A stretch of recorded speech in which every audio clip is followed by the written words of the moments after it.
Arah Donetsk Selatan, personel detasemen, Badai, dari Korps Tentara ke-68 dari kelompok, Vostok, Angkatan Bersenjata Rusia merebut pertahanan Ukraina di daerah Konstantinovka. Tim artileri dan unit pemboman posisi musuh bekerja lebih dulu setelah mendapat koordinat posisi Ukraina dari tim pengintai. Tembakan memaksa personel Ukraina bersembunyi di ruang galian. Kemudian pasukan penyergap Rusia mengambil tindakan, membersihkan titik-titik kuat satu demi satu, membangun kendali atas pertahanan musuh. Selama penyerangan, para personel secara aktif didukung pilot drone dari detasemen Storm 1, demikian keterangan resmi relawan Timur Jauh Rusia.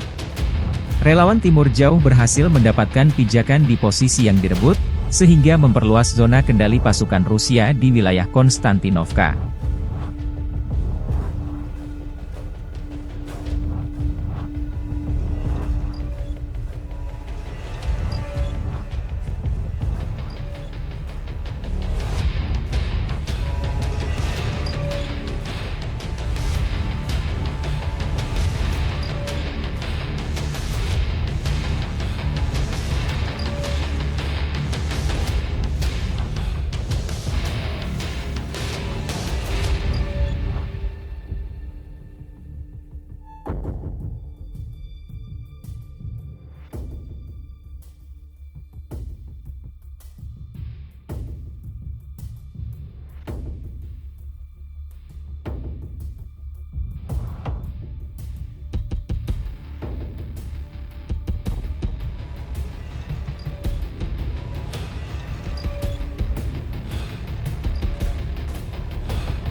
Download Tribun X sekarang. Menghadirkan lokal menjadi Indonesia.